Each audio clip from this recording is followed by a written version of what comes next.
Buenas noches, juventud que nos puede ver a través de las redes sociales. Bienvenidos a una edición más de su programa Enfoque JA. Más que historia, tenemos aquí trayectoria, personas que han dado todo por el movimiento, una persona que ha hecho que todos los sueños de esos jóvenes se hagan realidad. Tenemos al director de jóvenes que dejó muchas personas cautivados, muchas personas con bonitos recuerdos, personas que se bautizaron por él, personas que aún lo llevan en cuenta.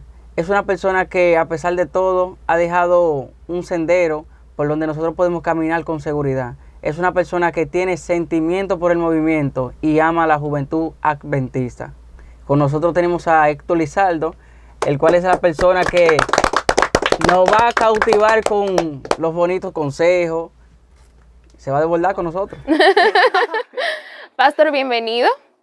Bueno, muchas gracias por la invitación, chicos. Gracias a usted también. Quiero felicitarlo por la iniciativa. Yo espero que Dios pueda bendecir este proyecto que ustedes han iniciado. Me imagino que le dieron mucha vuelta al asunto, pero se lanzaron y eso es lo importante. Que el Señor pueda bendecirle y a nuestros amigos que también están siguiendo este programa, que puedan compartirlo también, claro está, con sus amigos y que nada, pueda ser de bendición para ustedes también. Amén. Bien, Pastor, vamos a iniciar hablando un poquito de su historia, de cómo usted conoce a la iglesia, cómo llega acá. Bueno, es una historia un poco extensa, vamos a ver cómo la sintetizamos. De niño yo soy de fe católica, todo el que nace en República Dominicana es de fe católica, fui criado por mis abuelos y me inculcaron mucho respeto a Dios, pero no quería nada con los protestantes. Sí, era católico, toda mi familia, pero a la edad de 14 años tuve una crisis que luego entendía que era una crisis existencial por un vacío grande que sentí, una tristeza profunda que no lograba explicar y que no lograba tampoco como satisfacer con las cosas que me gustaban de muchacho. Y me habían invitado a unas conferencias, las conferencias antes duraban 30 días. Así que ese día había mucha expectativa. Yo estaba esperando toda la semana una película que era Rambo, primera vez que le van a dar en la pantalla chica. Y tenía esa expectativa, pero el domingo a las 3 de la tarde se instaló en mi corazón esa tristeza, ese vacío.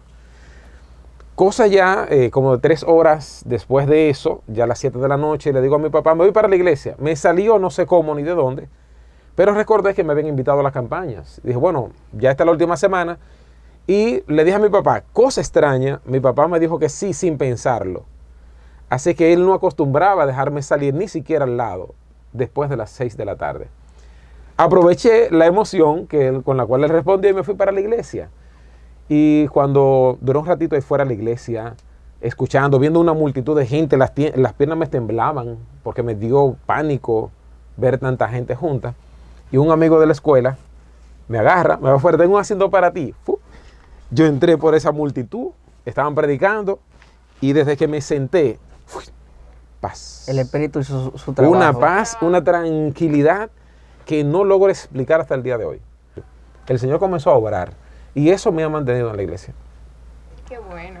Perdón, a la edad de 14 años. O sea, desde ahí todo el tiempo firme hasta que el Señor nos lo permite. Sí, con mis luchas, mis caídas, mis levantadas, pero siempre en la iglesia. Hay muchos jóvenes que actualmente libran esas batallas existenciales. Entonces, para usted, el refugio fue llegar a la iglesia. Eso es correcto. Yo pasé una crisis de salud al año y pico de estar en la iglesia y mientras mi familia estaba en depresión, porque los médicos no sabían lo que yo tenía, yo iba a quedar inválido a la edad de 15 años. Me vi muy mal. Yo no podía caminar, yo no aprendí a jugar basquetbol. Yo no podía ir al Pico Duarte cuando mis compañeros iban al Pico Duarte, ni a Constanza. Eso me daba porque no soportaba el frío. No podía correr, no podía brincar porque era un dolor insoportable desde la pelvis hasta la planta de los pies. Y nada, mientras mi familia en esos primeros meses estaba en depresión, yo estaba en calma, yo estaba en tranquilidad. Mi pasatiempo era leer la Biblia y eso me generaba como esa certeza, esa seguridad de que todo va a salir bien. O sea, aunque yo estoy enfermo, aunque yo estoy con la muerte en la cara, yo estoy tranquilo. Porque eso es lo que genera cuando tú lees la Biblia. Te genera esa paz y yo invito a los jóvenes que nos están mirando, que quizás están pasando problemas similares o parecidos, a que vayan a la Biblia. porque allí hay fuente, aunque usted no entienda nada, porque yo no entendía muchas cosas, pero el simple hecho de estar en contacto con la Biblia a mí me daba paz. Yo no sabía defender el sábado, yo no sabía defender muchas cosas, pero yo creía en eso. No tenía mucho manejo de la Biblia, era un bebé espiritual y yo cometí un error grave, tú sabes, diciembre, 2 meses de bautizado, tú supiste, ¿verdad? Tú supiste, ¿verdad? Diciembre. Sí, yo cometí en ese diciembre, mi primer mes, aunque tomé una decisión también seria, que lo voy a decir ahorita, pero en algunas cosas fallé. Por ejemplo, mi primer baile fue después de bautizado. Yo probé alcohol ese diciembre, casi 3 meses bautizado. Es decir, óyeme, ¿cómo es posible? Pero, ¿qué hago con esa culpa? ¿Qué hago con ese sentimiento de hipocresía porque uno se siente mal? Claro. Oye, Claro. tómate a Dios de relajo. O sea, eso es un peso grande. Muchos optan por mejor retirarse para no ser hipócrita. Y más una persona como usted que hubiera puesto su confianza y se hubiera entregado. Sí, es lo que te digo. Entonces, simplemente yo lloré muchísimo. Caí de rodillas, le Señor, perdóname. Me siento pésimo, me siento mal, me siento sucio. Quizás ni me estés escuchando, pero perdóname, no quiero hacerlo más. Y el Señor me levantó. 3 meses después las patronales. Satanás tenía No, las patronales, pero ahí pasó algo interesante. En las patronales, yo me quedé en la casa. ¿Sabes que en el campo las casas están lejos? Y yo me quedé en mi casa, pero me quedé solo. Ahí había monte por todos los lados. Sí, no había energía eléctrica, era una lámpara humeadora, que era lo que existía. Y en la oscuridad, ya a las 9 de la noche, me dio miedo. Dije, no, aquí yo no me sigo, me voy para las patronales. Entré al club donde estaba el reguero de gente bailando, saludé a algunas cuantas gente y salí. Salí a la acera de la calle y me senté ahí. Uno de los muchachos que está dentro me ve y sale, ¿qué te pasa? Dime, que no te veo allá adentro. Y comenzamos a hablar. A los 5 minutos estábamos hablando de Biblia. Amén. Interesantemente, media hora después yo tenía 16 jóvenes que salieron del club donde estaban bailando y bebiendo a preguntarme de Biblia. Wow. Yo tenía para eso como menos de 6 meses bautizado. Así que el Señor hace cosas maravillosas, pero uno tiene que también poner No, su claro, parte. claro. Y un testimonio interesante, que te dije que te iba a decir algo serio. Yo me bauticé y el diablo no deja a uno tranquilo. Yo no sé si a ustedes el diablo se lo ha puesto fácil. No. No. Yo no sé, porque ¿sabes? Cada uno tiene su área. Pero, ¿sabes qué? Cuando yo tenía como 1 mes de bautizado, un primo que sobrevivió a un accidente donde murieron 4 personas, murió su hermanito, 2 tías y el abuelo. Sí, fue un accidente que marcó la familia.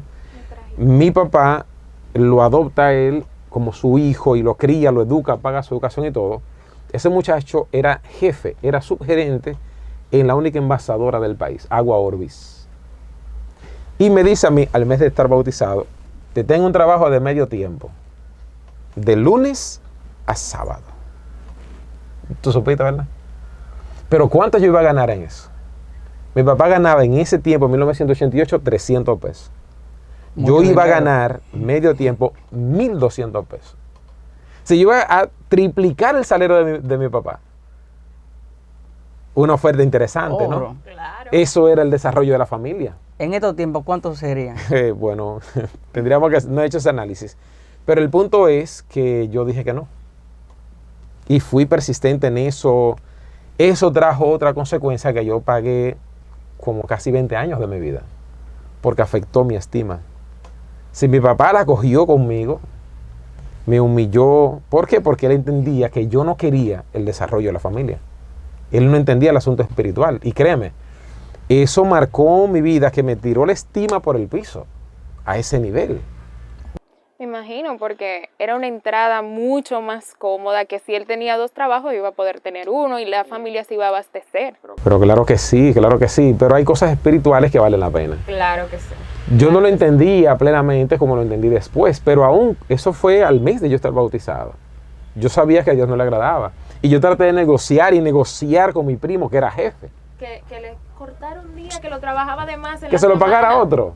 Y Claro. que me lo descontara a mí, decir. Claro. Pero no era. Tú sabes, cuando el diablo quiere usar cierto asunto, te digo, me dio fuerte. Pero el Señor me ayudó a no fallarle en eso. Amén. Años después, casi 20 años después, mi papá lo entendió. Tú sabes, pero fue un proceso un poco interesante. Claro. Sí. Pastor, ¿cómo usted recibe Qué ese llamado? fuerte. ¿Qué te digo? Bueno, los adultos en la iglesia tienen un poder sobre los jóvenes muy, muy fuerte, para bien o para mal. Sí. Y en mi caso, yo tuve una persona adulta que se convirtió en mi madre espiritual. Ella, desde que yo entré, estaba ahí cuando yo cometía mis errores. Ella era la que me molestaba. Pero ella tenía una estrategia que funciona. Ella tenía una mata de cereza, que yo no sé cómo esa cereza paría todo el año. Siempre ella tenía jugo de cereza ahí o dulce. Y uno muchacho al fin, si te brindan jugo, ¿qué tú vas a hacer? Claro que O sea, sí. tu dulcito, tú sabes. Y ella, a través de eso, entonces, me daba mi dulcito, siéntate ahí, que tenemos que hablar. Y me fue creando conciencia de mi testimonio, de qué van a decir mis padres, si yo sigo haciendo esto, si yo repito esta acción, cómo van a llegar ellos al evangelio si yo soy tinieblas en vez de luz. Y eso me fue moldeando. Ella me decía, yo quiero verte. Bueno, yo no sé, yo tengo que cumplirle ese deseo antes de que se muera. Yo quiero verte con un traje de blanco, tocando la guitarra y adelante. Ese fue lo primero que ella comenzó. Después me dijo, yo quiero verte a ti como pastor. Y ella fue trabajando, qué sé yo lo que era pastor, qué sabía yo lo que era eso. ¿Cómo se sentir en usted? Exacto, y ella fue entonces creando como ese sentir, y a los 3 o 4 meses yo quería ser pastor. Ya yo estaba desde octavo, yo estaba definido en qué estudiaría, desde octavo curso. Y nada, creo que de ese modo fue dándose ese llamado. Mis compañeros, desde que yo me bauticé, me decían el pastor en el curso y en la escuela. Así que cuando yo fallaba, ¿quién es que está fallando? El pastor. La presión social. Pero yo apenas tengo meses en la iglesia. No, el pastor, pastor, ¿y usted? Trayendo chivo, pastor, ¿y usted? Porque uno llevaba su corral, tú sabes, los exámenes. Yo no sé ustedes, pero yo hacía eso. ¿Quién no hizo eso? Porque hay algunos que dicen, no, a mí me da vergüenza, yo no hago eso, de que el papelito. Ah, pero sí pueden. Busca debajo de la falda, no, debajo de la falda. O en clave, en la butaca o el pupitre. Yo no lo voy a decir porque hay varios profesores míos que ven el canal y yo no lo hacía. Sí, pero eso cambió a raíz de mi enfermedad. Yo duré un tiempo, realmente cuando tú te encuentras con una experiencia de vida o muerte, las cosas cambian. Yo perdí 4 meses de clase y volví diferente al curso. Estaba en tercero de bachiller cuando eso. Perdí desde enero hasta abril, ya eran los exámenes cuatrimestrales, yo llegué a una semana. Y yo repasé un poco y entonces desde ahí yo comencé a decir, no, yo tengo que saber si yo sé esta materia, si no yo voy a repetirla. Si yo estoy dispuesto a repetirla, si no la sé. Y tomé los exámenes como un reto personal. Eso me ayudó enormemente porque en cuarto de bachiller yo me mudé de barrio, me mudé de colegio y los maestros me tomaban como su asistente de cuarto de bachiller para mis compañeros. Es decir, una bendición grande. Aparte de las personas que lo motivaron a la iglesia, aparte también de que las veces que usted cayó, cuénteme su vida allí en Bonao.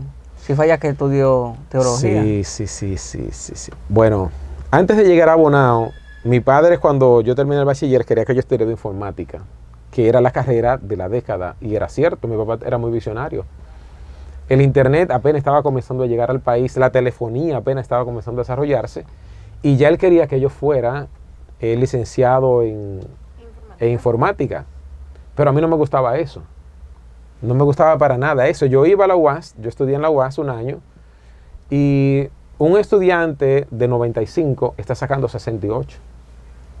Porque está en algo que no le gusta. Sí. Que no le gusta. Ahora, pasado el tiempo, a mí me hubiese gustado que un adulto me hubiese dicho, no, venga, siéntese aquí. Empeñese en eso, termine su carrera y después usted se va a teología. Para mí hubiese sido una bendición. Pero no encontré nadie que me sentara y me pusiera como en órbita, porque ya yo hubiese podido ir a la universidad con una carrera. Claro. Mi experiencia como estudiante en teología hubiese sido distinto, porque ya yo voy como profesional. Y eso, tú sabes, a mí me tomó 12 años terminar teología. Duró mucho. 12 años y yo no soy mal estudiante.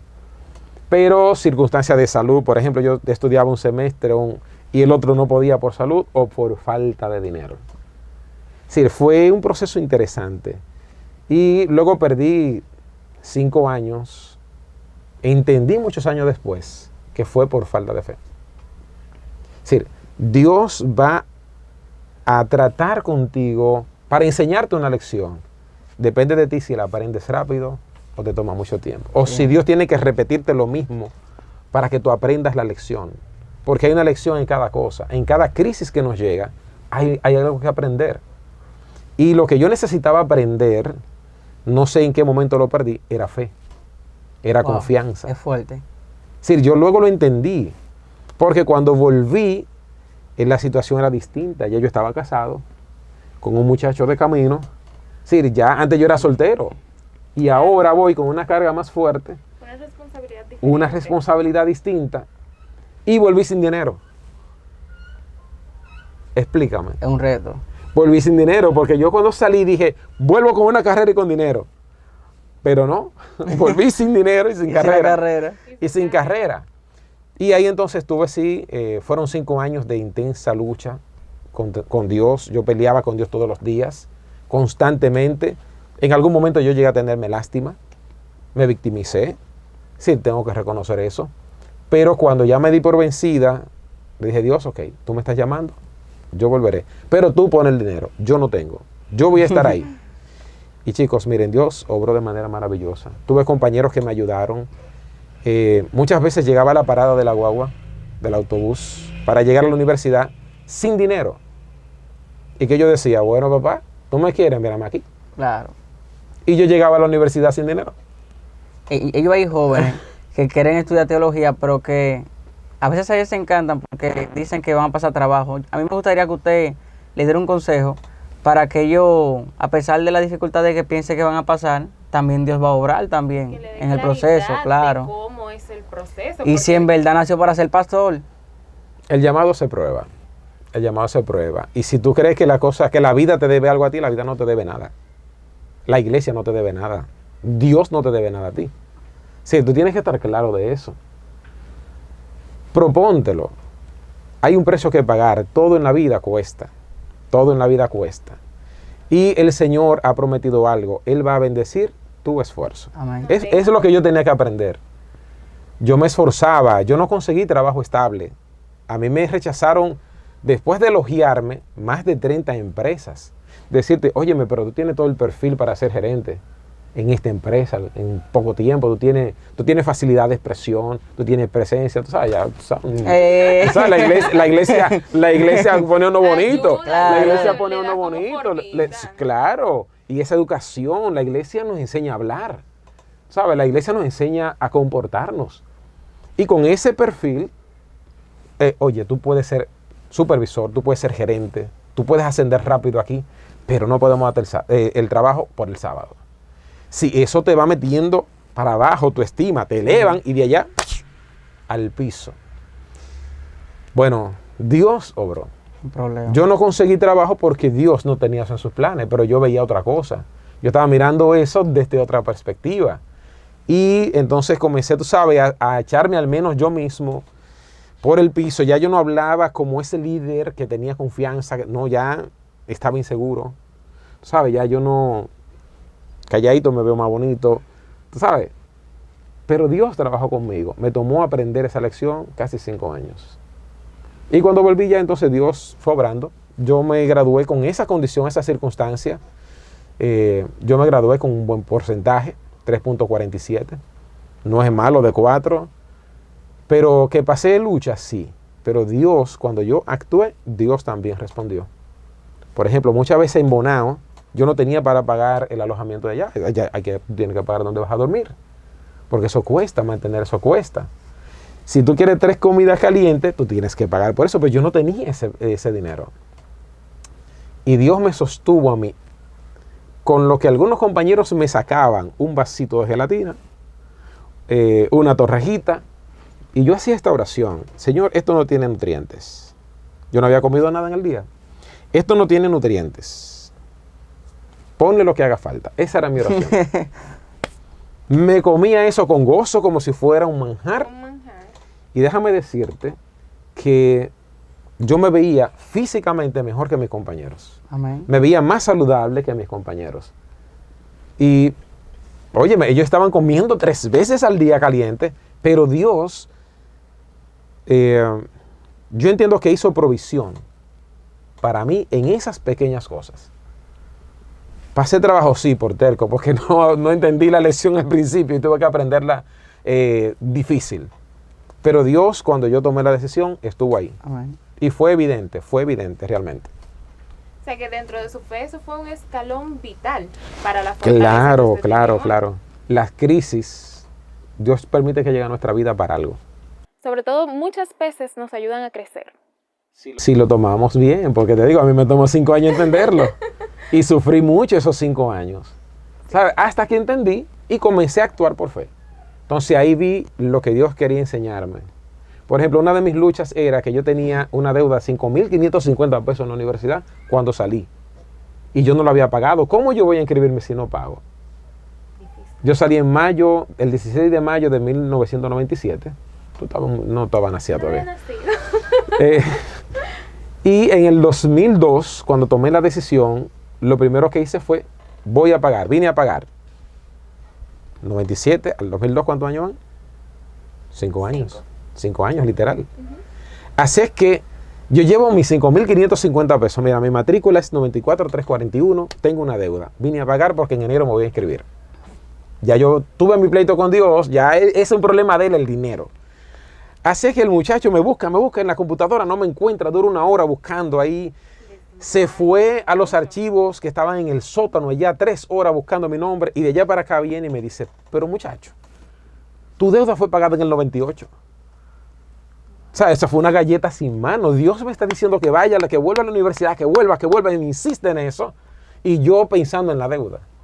Entonces, Dios ya tenía eso resuelto hacía tiempo. Papá Dios pagó Hacía eso. tiempo, papá. Papá Dios pagó eso. Pero yo entendía que era con mi carrera y mi dinero. Tú sabes, y eso entonces me metió en esa crisis que fue difícil, pero el Señor es misericordioso. Amén. Misericordioso. ¿Cómo fue para su esposa en ese momento ya usted volver a estudiar y ese proceso de ella estar acá, usted por allá estudiando? No fue agradable, realmente no fue agradable. Me imagino. No fue nada agradable porque yo en mi crisis me fui a estudiar mercadeo. Porque dentro de la evaluación que a uno le hacen, yo podía ser maestro, lo descarté antes de salir, porque me entregaba a mis estudiantes, yo era maestro de 3º, de 8º, de natural y de matemática. No me pregunten nada de matemática que se me olvidó. Y veía que los muchachos no valoraban mi entrega, ni los padres tampoco apoyaban, entonces dije, no, yo no voy a resistir esto toda la vida. Así que dejé el magisterio, pero podía ser psicólogo, podía ser mercadólogo, medicina. Me fui por mercadología, por mercadotecnia. Y comencé en UTS a estudiar, qué sé yo, 99, 2000, no recuerdo ahora mismo bien. Ella se alegró bien porque ella es licenciada en mercadeo. Entonces ella se puso muy contenta cuando yo me fui a su carrera, pero en mis luchas yo le tomé la decisión tal, no puedo seguir en esta situación, voy a teología, ya tú te imaginas el choque. Imagino la cara de esa mujer cuando te le dijo. El choque fue un Babonao. choque fuerte, fue un choque fuerte. A mí me permitían viajar. Fue un choque fuerte, pero a pesar de todo ese sentimiento, todas esas emociones, ella me apoyó. Amén. 100%. Oye, 100%. En mis crisis, ella era mi consejera. Tú sabes, ella estaba ahí para escucharme, yo desahogarme con todo mi pesar, con toda mi tristeza. Ella estuvo ahí y no me dio la espalda. Era para darme la espalda, pero no me dio la espalda. Ella estuvo ahí. Así que, si ves esto, mi amor, eso yo te lo agradezco mucho. Claro. Y ya no va para abonado, ya, claro. Cuando ella se preocupa, sí. No. Bien, pastor, vamos a hablar un poquito de su historia, ya entrando a su dirección en el Departamento de Jóvenes en nuestra amada Asociación del Sureste. ¿Cómo fue esa primera experiencia? Cuando yo entré a la iglesia, a los 3 meses ya yo estaba comenzando a enrolarme en el tema de los clubes.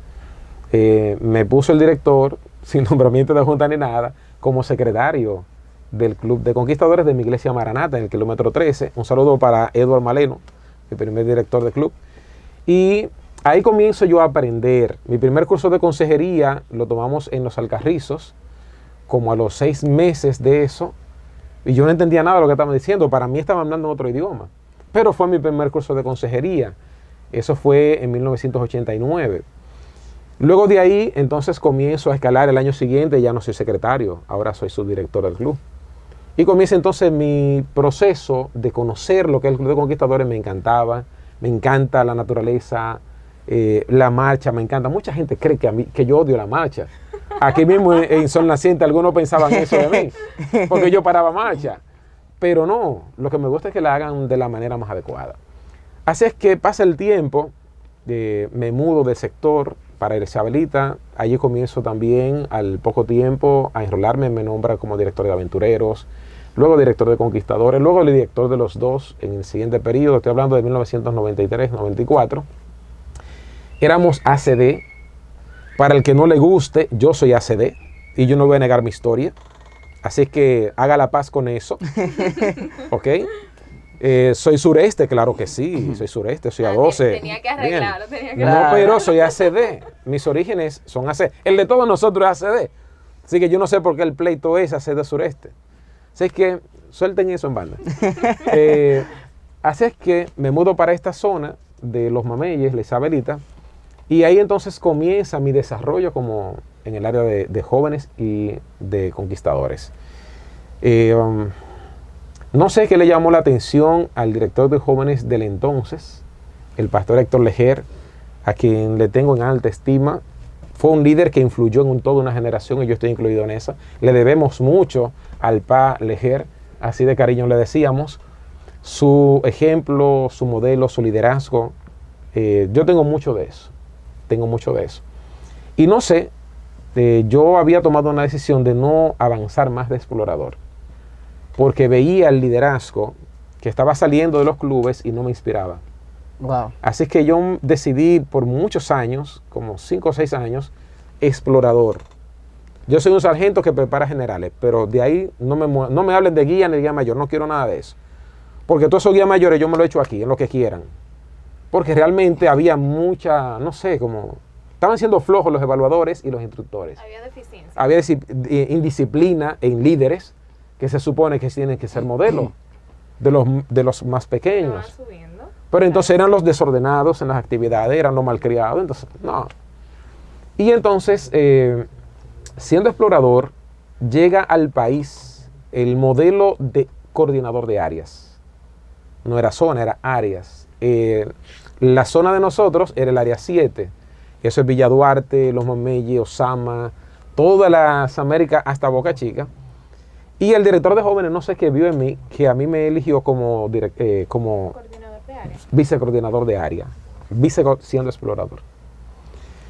Tú sabes, eso ya ahora pone una responsabilidad en mí. Ya yo formo parte del concilio de la CD y en Aventureros yo tenía todas mis clases. Mi banda tenía 42 especialidades, no quería tampoco exagerar con eso porque no me gustaban. Y ahí en ese proceso entonces, con Franklin Peguero, que ustedes lo conocen, Sí. con Idanés Richard, que algunos de ustedes no lo conocen, pero algunos de los que van a ver este programa sí. Ay, Francis Peguero es mi amigo. Franklin. O sea, Franklin Peguero Sí. es mi amigo. Idanés Richard, Moisés Falcón, Cristian y César de Jesús, Esteban Mejía, Gilberto de aquí de los Trinitarios nos ayudaba mucho también. Es decir, eso se hizo Liranzo, Jorge Luis Báez, es decir, era un equipo poderoso. Y el área 7 de toda la Asociación Central Dominicana fue una zona que comenzó a emerger porque nosotros preparábamos muchas clases avanzadas, muchas especialidades, y entonces se fortaleció. De ahí surge luego zona 2 cuando dividen el campo. Y la zona 2, Adonis recordará que era la mitad de la asociación. Es decir, zona 2 era la mitad de la asociación literal. Porque, por ejemplo, nosotros recibimos en el 94, no hicimos nada ese año porque no entendíamos el esquema, no entendíamos qué era lo que querían de nosotros. Y el equipo comenzó a trabajar en el 95. Pero duramos un año out. Es decir, un año que no sabíamos cómo se come esto, no entendíamos la mística. Y si nos evalúan por ese año, estamos chicharrados porque no hicimos nada. No hicimos nada. Pero en el 95 fue un año de luz. Ahí nosotros trabajamos por primera vez las clases avanzadas de Amigo Explorador. Eso fue un campamento que no tiene... Para mí me marcó ese campamento que fue en Vallaguana, esa travesía. Luego la avanzada de Explorador y Orientador la hicimos para el Ceibo, otra travesía interesantísima.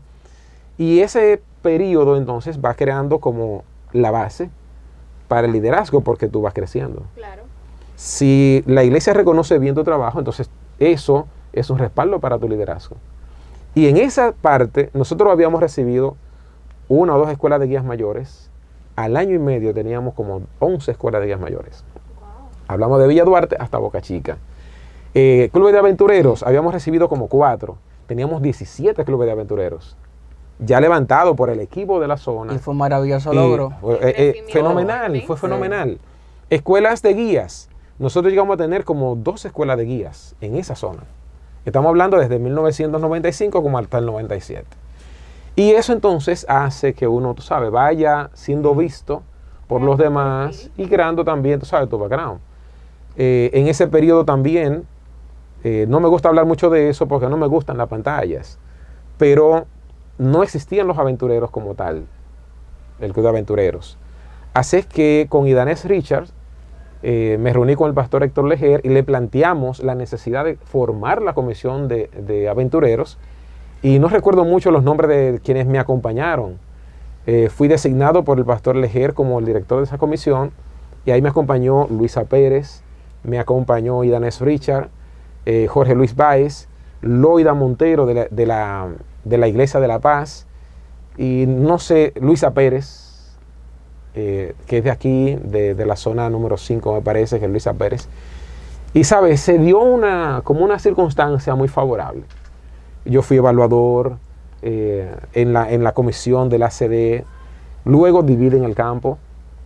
Aquí entonces no sé por qué, pero del grupo que habían guías mayores, de mucha más experiencia, no sé realmente.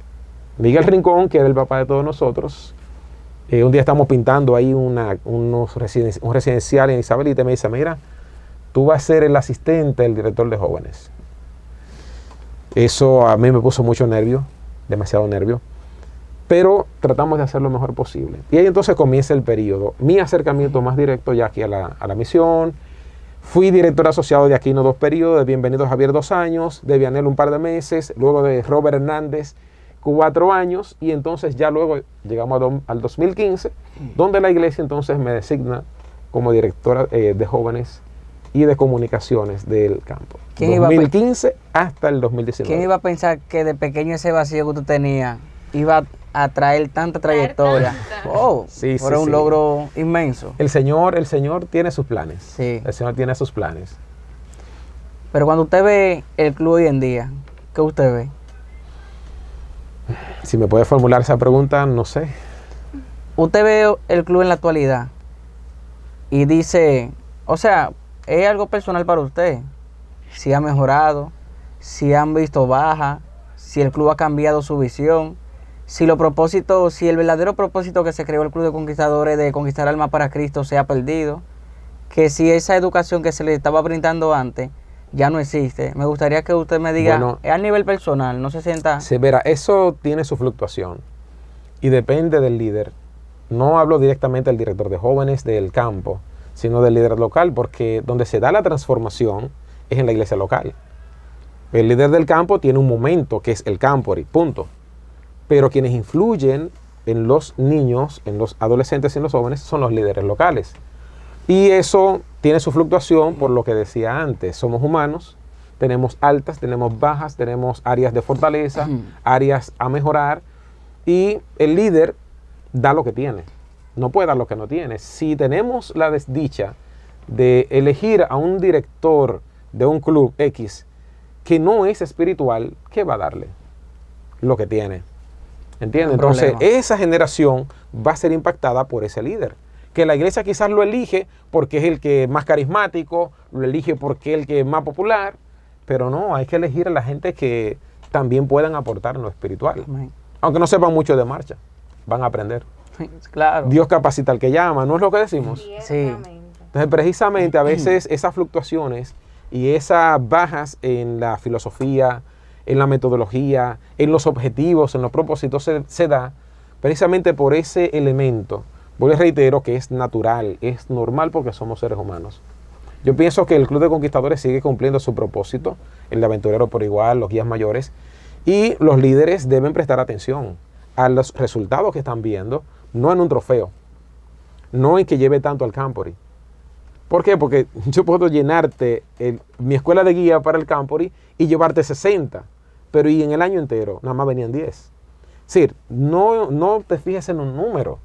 Mira en qué modo estás impactando la vida de esos muchachos. Claro. ¿Dónde está el cambio? ¿Dónde está la transformación?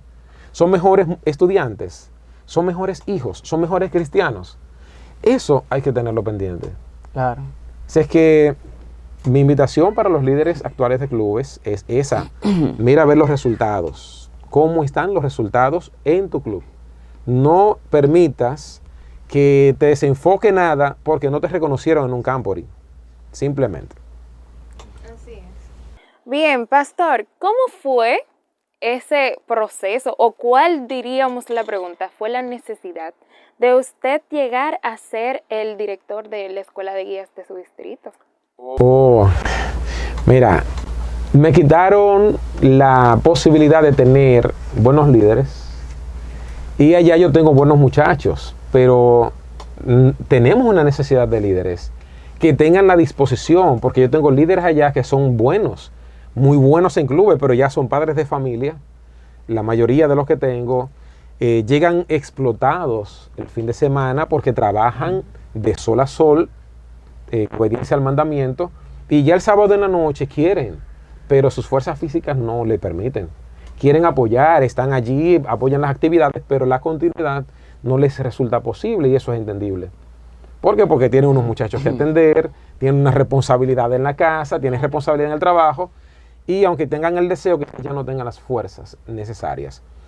Así es que cuando se reorganiza el distrito, hay una porción del distrito que para mí es poderosa porque casi el 90% de este distrito nuevo, que son las Soles, casi el 90% son jóvenes. Entonces, esa fuerza se me resta del distrito que me asignan. Y no tengo en el distrito un líder local que tenga la influencia a nivel del distrito. Es decir, sería un fracaso porque ya eso lo socializamos con ellos mismos y ellos mismos no se veían como el líder que puede cohesionar a los jóvenes del distrito. Se dio esa coyuntura y yo estoy ahí temporal. Es decir, yo estoy ahí y yo estoy claro. Ahora voy a tener como 6 o 7 meses, no, ya vamos más, 8 o 9 meses que tomamos la dirección, pero el propósito es cohesionar, darle la oportunidad a los líderes buenos que tengo de que se codeen con los jóvenes de las otras iglesias y que entonces vayan ganando el respeto, Claro. vayan ganando el respeto, vayan ganando la consideración de los muchachos del distrito porque esto es para ellos. Entonces, ellos mismos no estaban preparados para asumir esa fusión y entonces tenemos la necesidad. Porque nuestros muchachos se nos están desenfocando, estamos en pandemia, Sí. estamos en plena pandemia.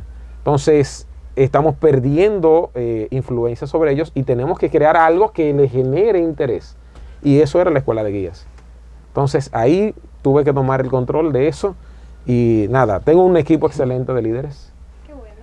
El Señor nos ha bendecido grandemente. Amén. Pasamos nuestra crisis en este momento, tú sabes, como todas las escuelas de guías, pero ahí vamos. Qué bueno, excelente. Pastor, ¿cómo fue o cuál fue la experiencia siendo el pastor de la iglesia para discapacitados auditivos? Bueno, Y recálquele el nombre. ¿Cómo se dice a esas personas que a veces le dicen nombres que no son? oh, sí. Yo he tenido que aprender en el proceso. Ellos no son mudos porque ellos hablan su idioma. Es decir, ellos se comunican con un idioma que es el de ellos, es el lengua de señas. ¿Ok? Así es que yo tuve que aprender que no eran sordomudos, solamente son sordos. Sordos. Personas sordas, Es una comunidad interesante, tiene muchísimos valores, muchas cosas que aprender.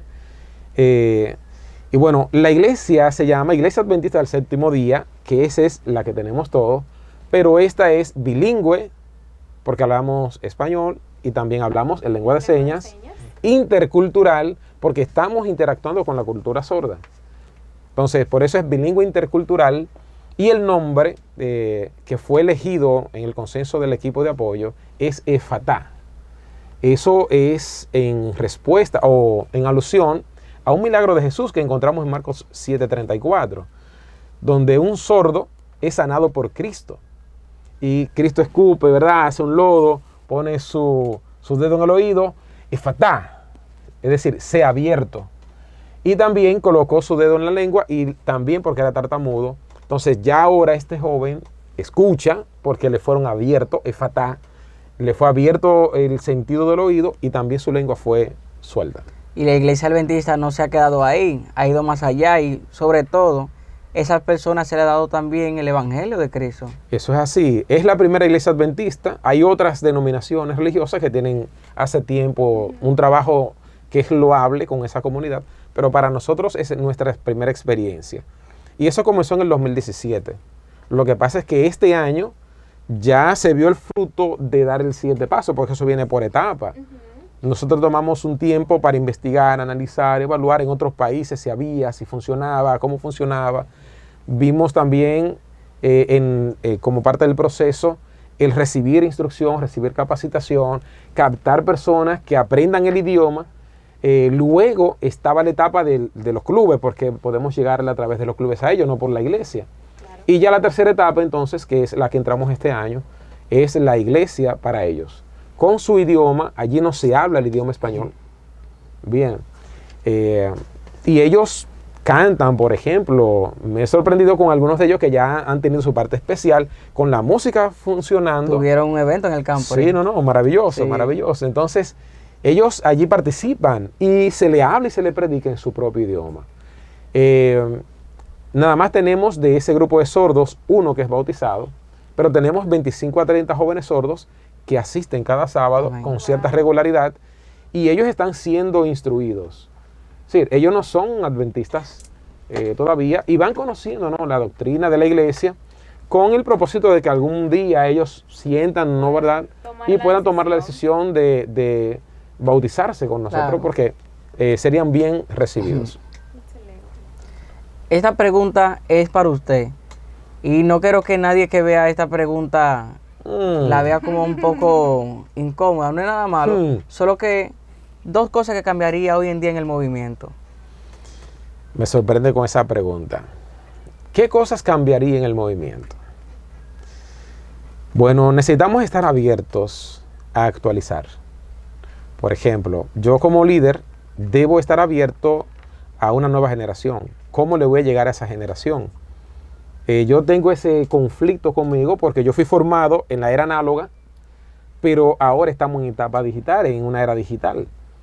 Yo necesito como líder entender esa realidad en la que estoy, al público que quiero llegar, y entonces no puedo seguir llegándole ni con el discurso, ni con la herramienta, ni con la metodología con la que trabajaba antes. Necesitamos mirar esa posibilidad de adaptar la metodología y el contenido de lo que tenemos a este tiempo, a esta actualidad.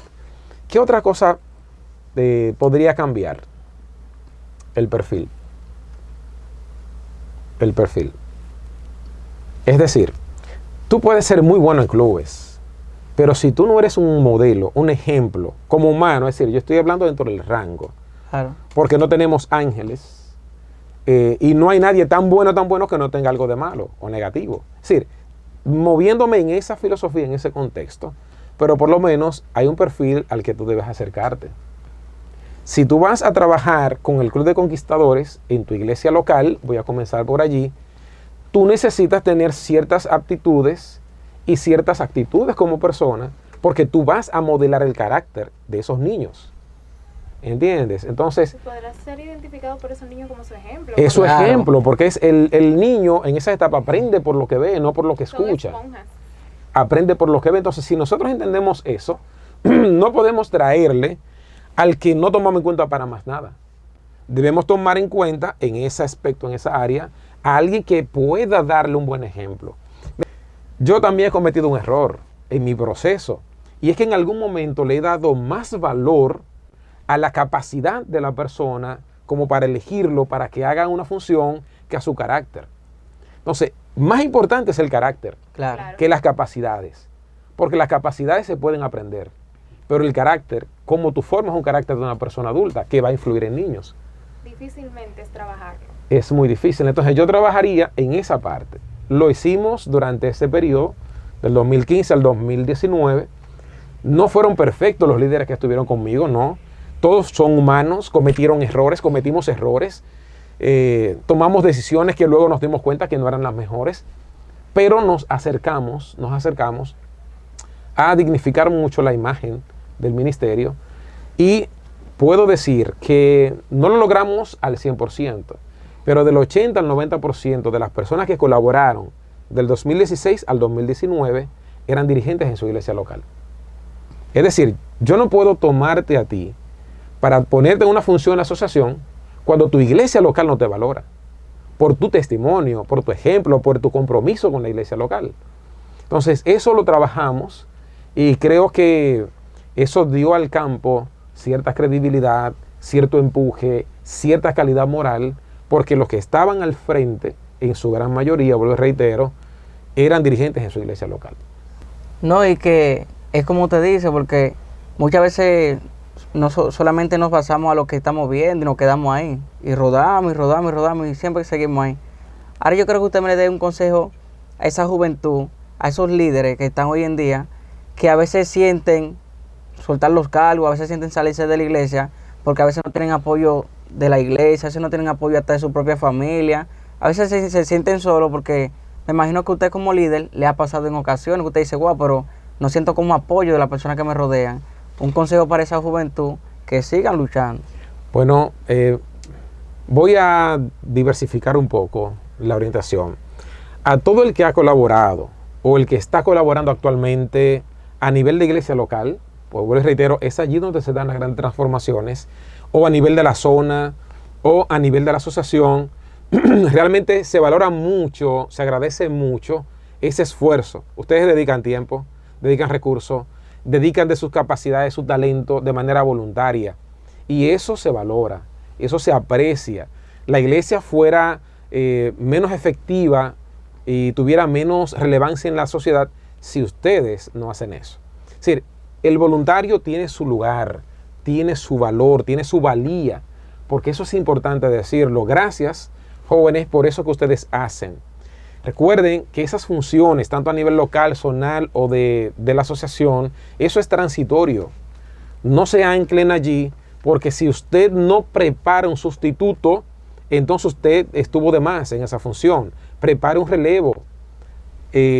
Rodéese de alguien en que usted vea capacidades y desarrolle ese líder que está alrededor suyo, para que cuando ya usted no tenga fuerzas, haya alguien y no se vea un vacío de liderazgo. Claro. No se haga indispensable, mi querido. Nadie es indispensable para esta obra. El único indispensable es Dios. Amén. Y para los que están pasando mucho trabajo, todos hemos pasado por allí. Si todos hemos pasado por crisis en ese proceso, no te desalientes, no te desanimes, no procures que nadie te reconozca. Dedícate a hacer las cosas para Dios, y Dios se va a encargar del reconocimiento. Amén. Dios se va a encargar de suplir. Hazlo con amor, hazlo con entrega, hazlo de corazón como para Dios. Vuelvo y reitero, hazlo para Dios. No como los que dicen, no, Dios conoce mi corazón, no. Que los seres humanos vean que tú lo estás haciendo para Dios, no para recibir un reconocimiento o un nombre. No hagas eso, porque entonces Dios va a buscar el modo de volverte al lugar, porque no aprovechaste la oportunidad que Él te dio. Y Él te dio esa oportunidad no por quien tú eres. ¿Quién tú eres? ¿Quién soy yo? Somos nada. El que hace el querer como el hacer es Dios. Amén. Así que todo lo que hagas, no lo hagas ni por competencia con otros, ni para demostrarle a nadie que tú sabes. Hazlo con el único propósito, y hazlo bien, para que Dios se agrade de eso. Y Dios te va a bendecir. Amén. Así es. Directores de aventureros, directores de conquistadores, directores de escuelas mayores y cada uno de esos líderes que están acompañando ese equipo, esa directiva que se está preparando para los próximos Camporis en este año, que estas palabras le puedan servir de consuelo y que puedan fijar su vista en el Señor y atesoren que lo que usted haga, lo haga para Dios. Pastor, para nosotros ha sido un placer poder compartir esta apreciada charla, muy amena, tanto para los que nos van a estar viendo como para nosotros que estamos acá charlando con usted. Muchas gracias a ustedes por la invitación. Jóvenes, esto ha sido todo por el programa de hoy. Esperamos que haya sido de su agrado. Recuerden dejar su like, comentar acá debajo y le estaremos dejando nuestras redes sociales en Facebook, Instagram, YouTube y ahora en TikTok. Enfoque JA. Bye bye.